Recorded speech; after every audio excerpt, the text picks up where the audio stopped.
The Fellowship of the Great Physician welcomes you to House Call.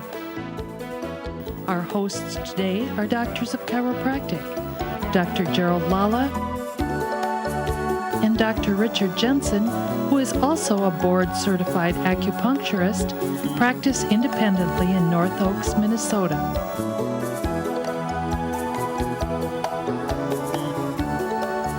Let's join our hosts for today's program that will assist you in your quest for optimum health and well-being. Welcome to House Call. I'm Dr. Gerald Lala. And I'm Dr. Richard Jensen. It's great to have you with us on this dimension of House Call.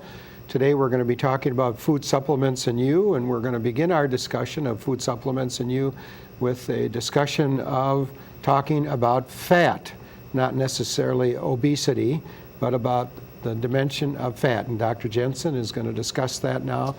If you'll do that, my friend. Thank you, Dr. Lala. Well, let's talk about fat. Fat has particular purposes in our body. One is fat is actually known as adipose tissue in the body, but what does it do? Well, it's a soft tissue between organs for cushioning against the jostling of our organs and helps to protect them. It has a smoothing or a rounding out of the body contours that it takes place. If you look at someone who is very, very thin, they tend to have many more wrinkles. So that's one of the things that we see as we grow older. We tend to have less fat content in our skin.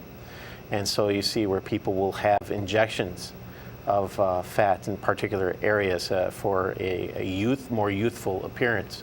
It's also energy reserves. It's a way of storing energy that we used to use in times of famine. And so it's a very important reserve for that. It helps to balance out our metabolism in ways in that when women go through menopause, many times their ovaries start to shut down and they're generating less estrogen, in which case the body that's seeking to have things all normal, the same, they'll end up getting a little more plumper, and the reason for that is that the adipose tissue will secrete estrogen-like products in order to keep those estrogen factors more level, and in which case sometimes will help against some of those diseases such as osteoporosis, which are hormone modified. Essential for hormone synthesis. As we go into the subject a little bit further, we find that, say, some young athletes, generally we're seeing it more in young girls just because they have menstrual cycles, but when they have too low of fat, such as like female gymnasts, they'll find that due to the exercise, their fat levels are so low that one, they don't have breasts, for one, many times, but two, they'll actually stop menstruating just because they're not able to manufacture the estrogen levels that are needed for that. So then let's go on in looking at the essential and non-essential fatty acids. The non-essential fatty acids are the kinds that can be manufactured within the body. And really, when we're looking at that, it's the placement of, if you get into the chemistry, it's a placement of a double bond or a part of unsaturation within the fat. And generally the body can create a lot of these long chain fatty acids, but they can't get that double bond any closer to the end than the sixth. So the omega-6 fatty acids would then be a non-essential, but the omega-3 is definitely an essential because we can't bring that double bond closer to the end by our own manufacturing. So then again, we look at essential fatty acids then, are the ones that the body cannot synthesize, and so they must be ingested. The most important essential fatty acids then would be linolenic acid, linoleic acid, and arachidonic acid. So now linolenic can be converted into arachidonic acid by coenzyme A in the body, but non-essential fatty acids, the body has ability to synthesize those. So then let's look at arachidonic as possibly one of those that's mislabeled there, that it would be a non-essential fatty acid. The types of fats that we would look at. Fatty acids, on that column, we have polyunsaturated fatty acids, then monounsaturated fatty acids, saturated fatty acids, and trans fatty acids. Now let's talk about these a little bit. The saturated fatty acids are ones that they have all the hydrogen that they can carry. So a lot of times we look at that as hydrogenated oils. A lot of times one of the processes in creating plastic is actually hydrogenating an oil. So when you're looking at hydrogenated oil, you kind of look at margarine as that could be a sort of a plastic in that regard. Now, saturated fatty acids, they are solid at room temperature. It's like your butter.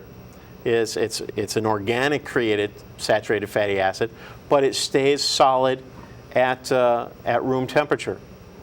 Then you have the monounsaturated fatty acids. A good example of this is olive oil. Olive oil is liquid at room temperature, but you put it in the refrigerator and you start to see where it gets a little cloudy in there. Starts turning solid. That's a monounsaturated fatty acids. The polyunsaturated fatty acids, you can put those in your freezer and they still stay liquid. In fact, some of our essential fatty acids, the fish oils, they're used as antifreeze for fish in cold water areas. That's where you're looking for them predominantly when you're getting your essential fatty acids is from cold water areas. Now, trans fatty acids, we've heard of that as a bad kind of fat. It's generally created from heat, many times in restaurants where they're able to generate the kinds of heat that is made, that is needed to make trans fatty acids. What you're looking for is if you have a molecule that has a double bond, if it has a single, it can spin around. But if it has a double bond, it can't spin. And what happens is when you heat something up hot enough, it breaks one of these bonds, allowing it to spin. And instead of having things this way in chemistry, it's called cis. This way, it's called trans. And so that's how you get a trans fatty acid from there. Things that are organically made tend to be in the cis format. Those that are not tend to be in the trans format, and they're much harder on the body for it to metabolize. Now, let's look at some unsaturated. This is the second column there on the slide.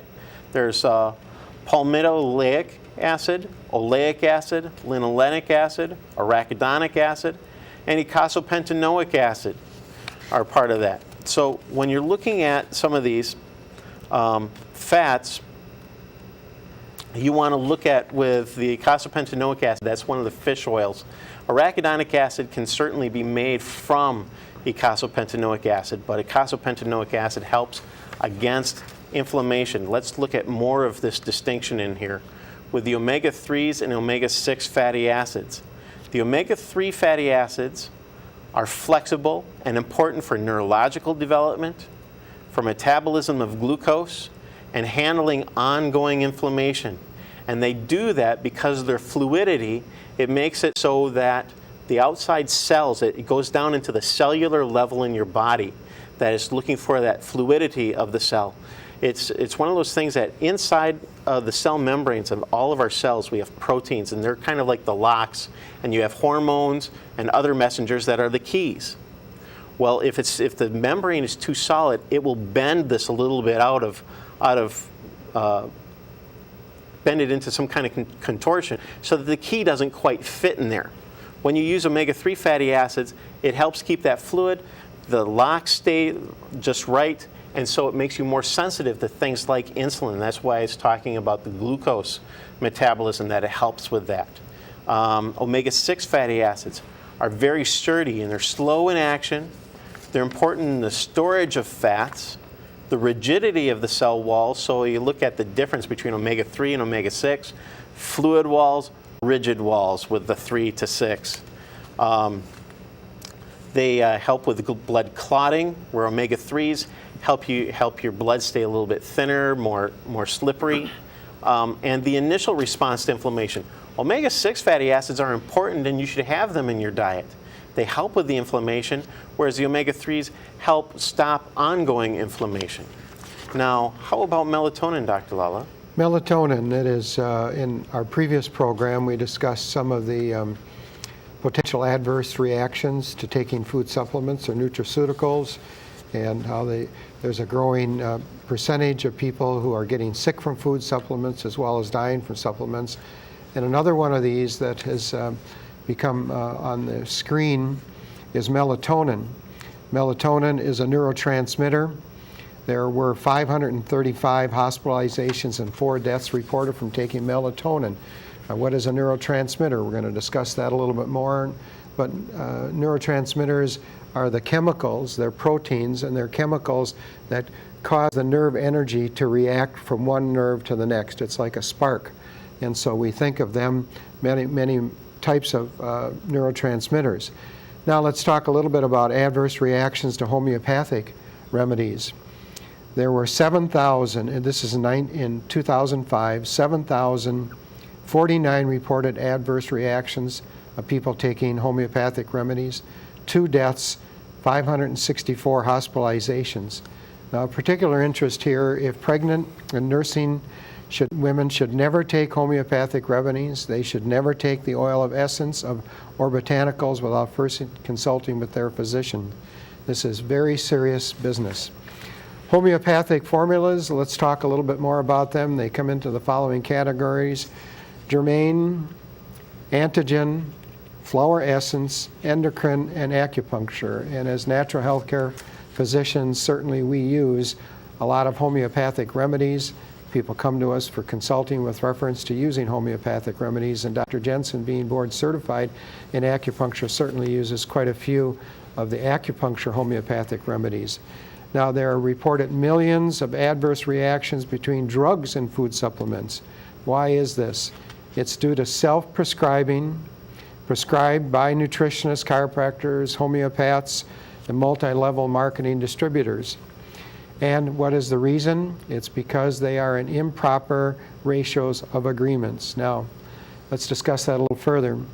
Unlicensed doctor wannabes who self-prescribe or are prescribing to others, professional healthcare practitioners who are prescribing to their patients without science-proven diagnostic tests, and or are promoting minimal diagnostic tests or voodoo tests, which leave blind spots, therefore misdiagnosis or maldiagnosis, and therefore maltreatment. When we're looking at food supplements, we should another dimension we should look at is where are they grown? Most come from polluted soils. Most come out of the Far East, China, and Thailand. And there is very little regulation of them. There is almost no independent laboratory testing before they come into the United States to see what's in the ingredients. And even though we had some long time ago pets being poisoned with certain chemicals that were in their pet food, the same issue is probably going to happen to humans as well. In all probability, one of my guesses is that many of the health problems that people are suffering with today, that physicians are unable to determine the cause, it's coming out of eating foods that are polluted and or food supplements. Also, another interesting title with reference to food supplements is the word knockoffs. Certainly you've heard about that in golf equipment and car parts and things like that, but knockoffs, there are a lot of companies that just put labels on food supplements. They're really knockoffs of good products. So therefore the labels have a tendency to lie, or the people are creating the labels lie so they can sell them. They don't tell the whole truth and nothing but the truth. And again, very seldom is there any independent laboratory testing of the food supplements being sold in the United States. Therefore, we can't trust what the label says. We have to deal with people who have for us, or who have searched out and have in hand the independent laboratory analysis of those products, so we know for sure what's in them and what isn't in them. So then, that brings us to determining our individual biochemical nature, and Dr. Jensen is going to begin that discussion. Thank you, Dr. Lala. So we're looking at determining our individual biochemical needs. It's important in this regard to perform science-based diagnostic testing before taking food supplements, and this would include chem screens, CBCs, hair mineral biopsies, and neurotransmitter testing. It's vital to know what's in a food supplement as well as have a list that you should give to your medical or chiropractic doctor who's science-based, nutritionally oriented. Now I want to tell you why these things are so important. When we look at optimum health and wellness, the absence of symptoms does not indicate the presence of internal wellness. And many times we have these, should we call them doctor wannabes, that are working off of purely symptom-based, and people tend to be pill popping in this society. It's a simple cure, basically, is what they're looking for. And so they look at their symptoms and people are prescribing that. Now I want to talk to you about a particular person that comes in, say they're having some hormone problems, they're having problems with menstrual cycles, and they find that there's a particular supplement that's good with it. Don Quai might be one of those. And they find that, well, Don Quai, they take that, and for a short while, their symptoms seem to decrease, and they're feeling better. But that lasts for a short while, maybe 2 weeks, maybe a month, and then it just doesn't seem to be doing it for them anymore. Well, then they have the necessary tests to see what they need as an individual. And it turns out, yeah, maybe Don Quai was a good thing for them to take. However, they were missing a number of pieces of the puzzle that needed to support that Don Quai in what it was doing in order to support the body and creating the necessary hormones that it needed to achieve optimum health and well-being. So, Dr. Lala, any further thoughts on that? Makes me think about, we were talking about estrogens, phytoestrogenic chemicals. A lot of chemicals have hormones in them that we're not aware of. They're not labeled as hormones, but when we feed an animal hormones for growth, antibiotics, and they excrete them through their feces and their urine, they go back into the earth, into the rivers, the fish eat them, other animals eat them, they go back into the soil, and they never die. They never degenerate. They are there constantly. And so it continues in our food chain. But we don't think of that when we're eating that food. We don't think of that when we're eating that vegetable or that meat or that poultry or that fish. And we don't immediately get sick. Normally we don't immediately get sick, but there's a factor where it develops over a period of time and it becomes to accumulate in our body, and pretty soon the fellow may have prostatic cancer. Woman may have breast cancer, ovarian cancer, uterine cancer, leukemia. But we don't realize that very often it's been because of a toxic diet. It isn't our fault. We haven't gone out and smoked cigarettes or eaten a lot of trans fatty acids or done things that are known to be harmful, but we're eating these phytoestrogenic containing foods. The other thing is that many times these hormones continue then to overstimulate estrogen-sensitive tissues, such as the ovaries or the breasts or the pituitary gland, different glands. And so we need to really look at what we're eating. We really need to look closely at what we're eating. Is that right? Absolutely. So, anything to add to that? Well, let's look at some of the different types of food supplements. Okay, well, there are different types of food supplements. We want to begin to share that with you. There's natural organic, which are carbon-based. There are natural organic, which are retail store-based. There are natural organic, and synthetic. Now, we're taking this information from To Your Health by Richard Ducker, CHO. He's a technologist and a very substantial person here. So we can look then at what is organic and not organic, and natural organic, carbon-based. Let's look at that. Okay. It's Dr. Jensen is going to look at that for us. Thank you, Dr. Lala. Well, we're looking at the composition of this. It has living elements when it's organic or natural organic. It's taken from an organic or a plant source or animal source, something that has been living from before. Those are the ones that we're looking at, natural organic. It's derived from toxic-free plants. What we're looking at is you want to look at what your source is, and so people tend, who are in the high-quality areas, they're looking at the sources of where they are getting the plants or the animals that they're taking these things from, such as when we're looking at the essential fatty acids, as we talked about a program ago. They're finding two spots that that have the clearest water and the least toxins within the fish that they take these essential fatty acids from tend to be off the coast of northern Alaska and Greenland.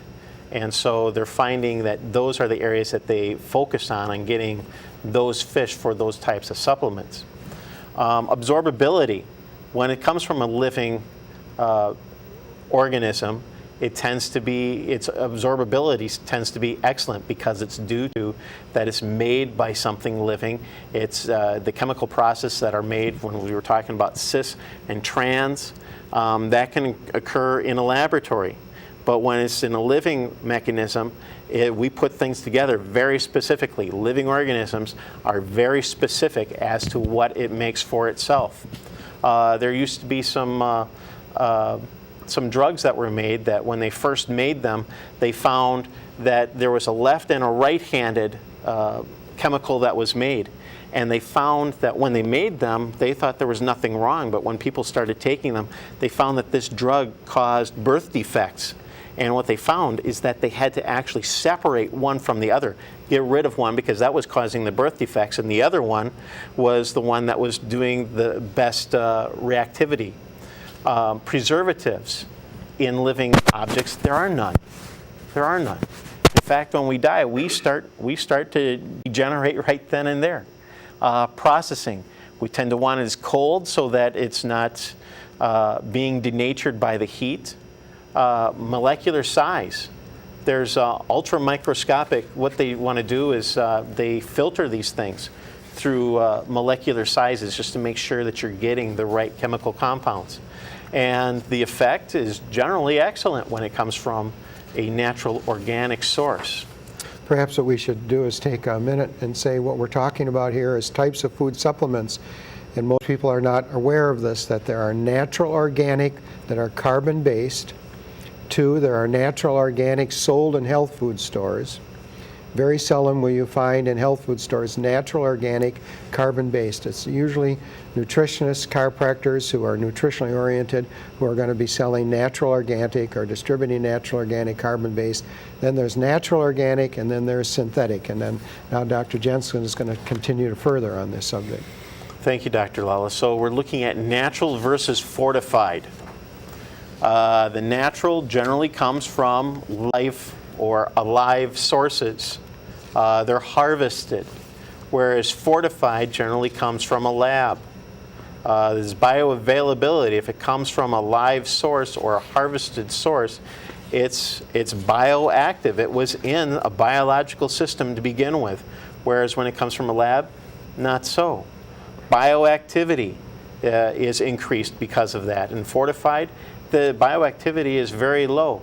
In fact, there's some of these cereals that they found that they did this in a lab, that they took one of these cereals that was fortified with iron, and they put that in a beaker and they spun it around, added water in order to break it apart.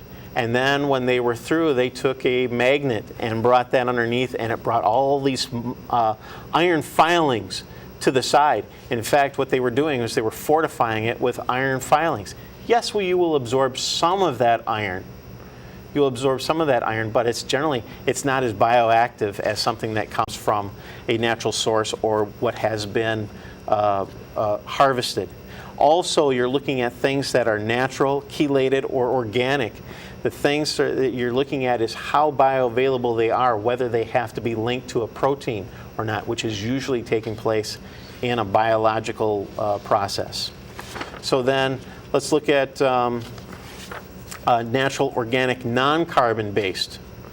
There's a composition is, if it's non-carbon based, its composition is generally inert and dead. So there are a lot of people selling natural organic, but they're bio-inert. They have no value. Right, and it's something that that has been, let's put it this way, a lot of times when you get a calcium supplement, one of the calcium supplements might be from bone meal, and it's been harvested. However, the chemical process that they used to make it to purify it, they've basically broken down all of the crystalline structures that are within it that made it bioavailable. So now it's made chemically inert, essentially. Your body has to go through all that work again. So just because somebody says it's natural and it's organic doesn't mean that it has any bioavailability or potential health benefits to the body. No, and it's due to the way that they've harvested it and packaged it. Sometimes they're cheaper to do it that way. Well, that's why they're doing it. Exactly. But they put the name on the label It's to the make profit people margin. think that's a profit margin. Right. They may be derived from plants. Absorbability are moderate. Preservatives, there's some because they want to preserve it so it can stay on the store shelves longer. Processing, here we get into it. The heat destroys or attenuates the chemical. The molecular size will be small or large, depending on how they've broken together or how they've agglutinated in there, where they've come together. The health effect is reasonably good, but not the best. So then we want to look at natural, organic, non-carbon based. Okay, these the composition again is inert. It's dead. It's from its processing. It's derived from dead plants. The absorbability is moderate. Again, it's carbon based, but it's degraded. In a way, it's no longer from a live form. Preservatives, again, there's some in order to keep shelf life. Processing is generally through heat again. Molecular size is large, and its health effect, again, it's moderate. So as a healthcare professional, we want to make sure that we're getting the effects that we're after. So we want to give you something that has a good effect, not just moderate. Dr. Lala? So let's look at synthetic food supplements. Composition, of course, they're man-made. They're derived from chemicals. Absorbability is poor. Lots of preservatives. The processing is through heat, which destroys them. Molecular size is very hard, makes them very difficult to absorb, and the potential health benefits, therefore, is minimal. Let's discuss the natural versus safe. Natural organic does not mean it's safe. Again, it does not. And the key, again, is that there are different types of food supplements. Most people are not aware of them. Physicians like ourselves, chiropractic physicians like ourselves, who are nutritionally oriented, certainly want to use natural, organic, carbon-based. And if you walk up to some chiropractor, nutritionist, homeopathy practitioner, or whatever, you would want to say to them, is this product that you want me to take natural, organic, carbon-based? And if it's not going to have the potential health benefits for you that it should have. It really won't. And most of the time, they'll say to you, they don't even, you'll see, if you start seeing their eyes blink, it means that they don't even understand what you're talking about when you use the term natural, organic, carbon-based. These are scientific facts, and the scriptures even quite clearly tell us that we're destroyed for a lack of knowledge. The more knowledge that we gain, the more that we incorporate that through the indwelling Holy Spirit within us, that is, again, for those of us who are born again in Christ Jesus, then that knowledge and wisdom of the Holy Spirit is going to come alive in us, and it's going to give us long life and good health. So again, look at what you're taking. Just don't trust somebody's opinion. Do some studying. Get it down so that you have long life and good health. God created you to live long life and good health. House Call TV has been brought to you by the Fellowship of the Great Physician. For further information, please call at 651-484-8521 or visit our website at www.housecalltv.org. Until next time, thank you for listening to House Call.